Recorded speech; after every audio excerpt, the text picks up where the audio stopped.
out to the desert. This lipstick is really dark. I'm testing out new lipsticks. Sorry, people. Not a fan of this one, but it's like a lip stain, so I can't take it off. Headed out to the desert. We get some miles in. Do a little trail run walk today. So that is where we are, and we are ready to go. See you soon.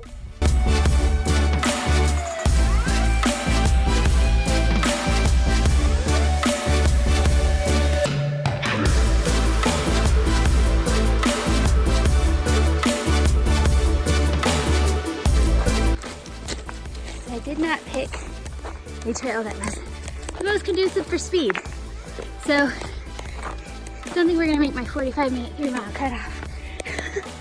But hey, we're out here working the lungs, doing our thing in an absolutely breathtaking spot. Perfect day. But ooh, yeah, going there.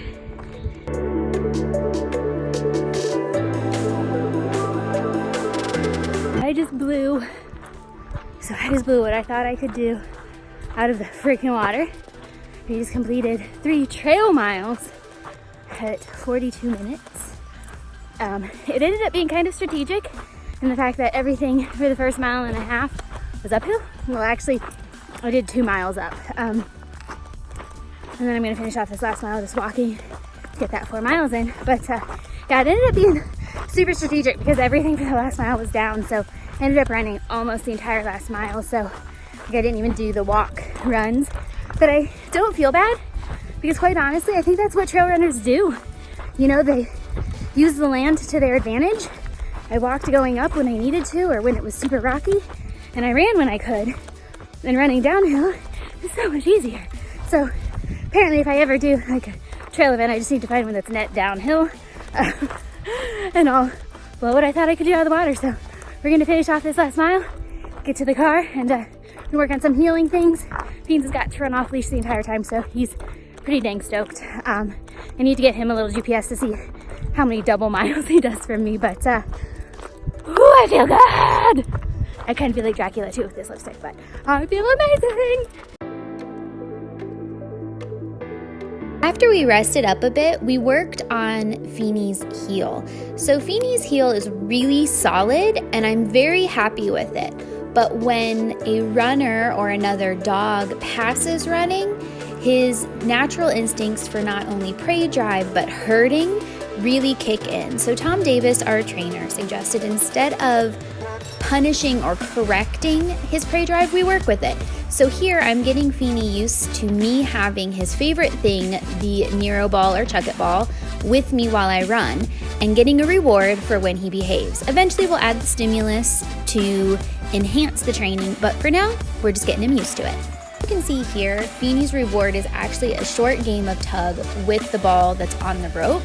This is one of his favorite things to do, and we will use this not only as a reward for when his training solidified and he passes runners or runners pass him with no issues, but we'll also use it as a distraction in extreme cases. So if we're at a race and a bunch of people are running, I can use the ball as a place to focus on, and he knows he's going to get that reward.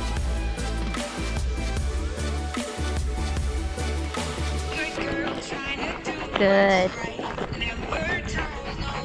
Good, we're going to run. Good. Good. Nice. And stop. Good. Good. Nice work, Bubs. Good work. Good. Good boy. You gonna run? Good. Good boy. Good boy.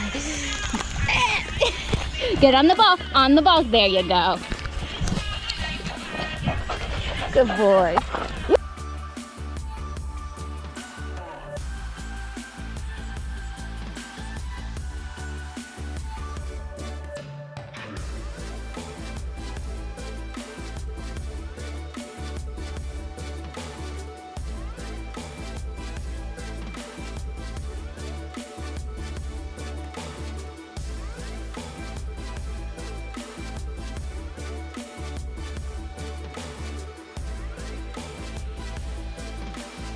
Week 8 really brought back a lot of the passion for me for fitness. I spent over 10 years of my life as a gym manager, personal trainer, fitness model, fitness competitor, and fitness was really such a strong part of my identity. But when I got sick a few years ago and I gained weight and all I could really do was just manage to get out of bed and go to work, I lost that piece of my identity. But really, she's been there all along, and these 8 weeks have shown me that with consistency, and now that my thyroid is under control, that I can get some of that back. So here, I'm showing some of my favorite creative exercises that you can use with really inexpensive equipment. You don't always have to have a fancy gym, and when you're getting back in shape and you're not really comfortable in a gym, these are some great ways to utilize bands in a really unique way. I did get these from one of my favorite accounts and former nutritionist's website, or Instagram actually, Idol Maker Miami. They come up with the craziest, most amazing exercises. I highly suggest you follow them if you are looking for some creative programming. But here are some that are a mix of me and them and a hybrid of both.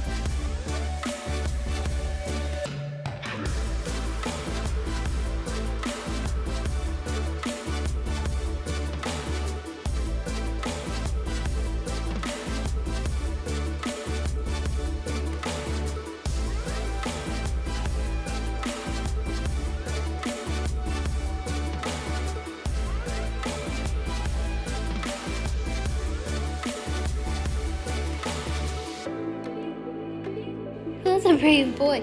Seriously, guys, working out at home has just made him so brave. We become teammates. I do have a treat in my hand, but he was laying like this prior. On weights, in between weights. Such a good boy. I am really happy with where we've landed at week 8. Though weeks 1 through 7 weren't exactly what I thought they were going to be, they did build this awesome base that I'm starting to see the results from.